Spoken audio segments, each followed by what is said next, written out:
இந்த 4 வகையான பாம்பு தான் ஒரு பாம்பு. பாம்பு வந்து முட்டை சாப்பிட்டு பழி வாங்குறது, காது கேட்டு டான்ஸ் ஆடுறது எல்லாம் செய்யலாம். பாம்பு இவங்களால பாதிப்பு மனிதர்கள் கடிக்கணும், இவங்களால கடிச்சிட்டு தப்பிச்சு ஓடணும்லாம் தெரியாது. அது கையில் கூட தூக்கி வச்சுக்கலாம். ஆனால் கடித்தாலும் சப்போஸ் நமக்கு திருப்பி கடித்தாலும் அந்த பல்லு நல்லா சாஃப்டாக இருக்கும் பிறக்கும் போது. அது கடித்தாலும் நம்ம உடம்புல இறங்காது.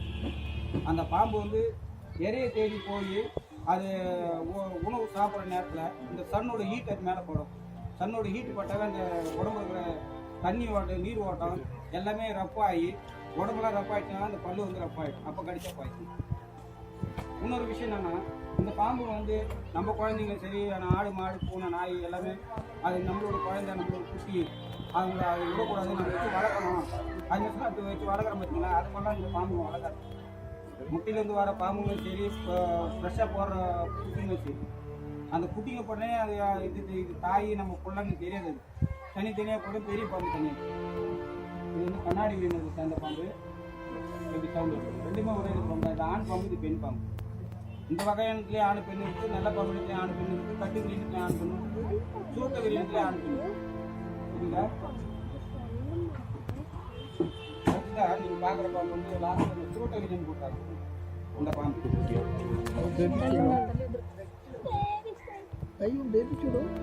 இது வந்து குட்டி பாம்புன்னு நீங்க மேடம் சொன்னாங்க. இந்த பாம்பு பட்டு பார்த்தீங்களா, இந்த பாம்புலாம் 6 வயசு 7 வயசு பாம்பு. இது வந்து 10 வருஷம் பாம்பு. ஆமாம், இதுக்கு மேலே வளராது. அதாவது நம்ம வில்லேஜில் குள்ள மனிதர்கள் பார்க்குறோம் பார்த்தீங்களா, அவங்க பாப்பா சைஸ் தான் இருப்பாங்க. ஆனால் நம்மளாம் ஹைட்டாக இருப்போம். நம்மளுக்கு வயசு கம்மியாக இருக்கும், அவங்களுக்கு வயசு அதிகமாக. அது போல தான் அந்த பாம்பு. சரிங்களா? இதெல்லாம் வந்து சுருட்டுகிரின்னு சொல்கிற பாம்பு ஒன்று. இந்த பாம்பு வந்து இருக்கக்கூடிய இடம் வந்து பெரிய பெரிய வில்லேஜ் ஏரியாவில் பெரிய பிளே கிரவுண்ட் இருக்கு பாருங்க. அந்த கிரவுண்ட் வந்து க்ளீன் பண்ணாமல் விட்டு வச்சுருப்பாங்க. க்ளீன் பண்ணாமல் விட்டு வச்சுருந்தாங்கன்னா அந்த இடத்துல வந்து புல் பொதுர் அதிகமாக முளைக்கும், கல்லுங்க அதிகமாக கிடக்கும். அதோட பனை மரம்லாம் முளைக்க ஆரம்பிச்சிடும். அந்த பனை மரத்து ஓலை எடுக்கல, கல் கேப் இருந்தால் அந்த கேப்பில் புல் பொதுர் அதிகமாக தான், புல் பொதுர் இல்லை, இதுமாரி இடத்துல நேரில் இருக்கணும் பாம்பு. இப்போ இந்த பாம்பு வந்து இவ்வளோ பேர் பாம்பு இருக்கு பார்த்தீங்களா. இப்போ நம்ம நடந்து போகும்போதுனா அந்த பாம்பு பெருசாக இருக்கும்போது தெரியும் பாம்பு இருக்குன்னு நமக்கு தெரியும். ஆனால் இந்த பாம்பு வந்து இருக்கிற இடமே தெரியாது. தரையில் இருந்ததுன்னா இருக்கிற இடமே தெரியாது. தெரியுங்களா? தெரியுங்களா? தெரியல. ஆனால் நம்ம நடந்து போக சொல்ல இந்த பாம்பு இவ்வளோ கிட்டத்தில் இருந்ததுன்னா நம்ம விரலையே நம்ம காலிலேயே கடிச்சிச்சுன்னா கடிக்கிற நம்மளுக்கு முள்ளு குத்துறாப்பல தான் இருக்கும். பல்லு சின்னதாக இருக்கிறதுனால முள்ளு குத்துறாப்பல தான் இருக்கும். அது கடிச்சிட்டு உடனே இதை போகுது பார்த்தீங்களா, இது போல அந்த புது புல் நோக்கிட்டா நம்மளுக்கு தெரியாது. பெரிய பாம்பை போனால் நம்மளுக்கு தெரியும், ஐயோ பாம்பு கடிச்சிட்டு போகுதுன்னு சொல்லலாம். இது குட்டியாக இருக்கும்போது சின்ன ஒரு பொந்து இருந்தாலும் பொந்துக்குள்ள பூங்கணும். ஆனால் நம்ம என்ன நினைப்போம், ஏதோ ஒரு முள்ளு குத்திச்சு, ஏதோ ஒரு கல் குத்திச்சுட்டு நம்ம அந்த ஐடியில் வச்சு அது தொடச்சிட்டு ரத்தம் வரும், அதை தொடச்சிட்டு நம்ம போக ஆரம்பிப்போம். அதுக்கப்புறம் அந்த விஷம் ஏற ஏற நம்மளுக்கு கொஞ்சம் கொஞ்சமாக குறைய ஆரம்பிக்கும். அது விஷம் ஏற ஏற கொஞ்சம் கொஞ்சமாக குறைய ஆரம்பிக்கும். வலி கொடுக்க ஆரம்பிக்கும்.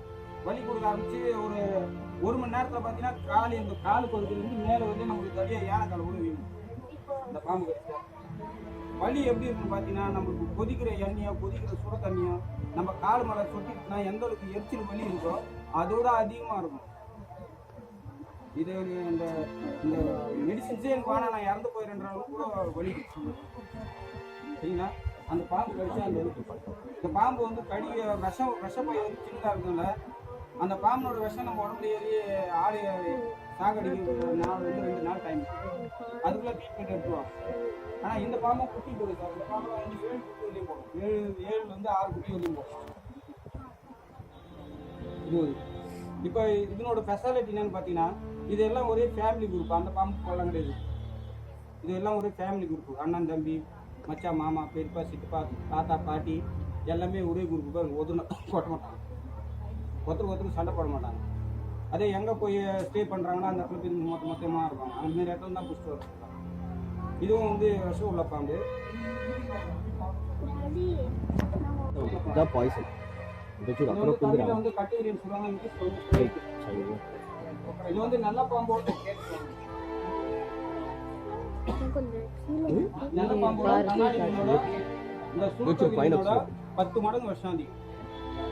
வேர்ல வந்து கிங் கோப்ரா ராஜநாகம் அது வந்து அதால நமக்கு எந்த ஒரு பிரச்சனையும் கிடையாது.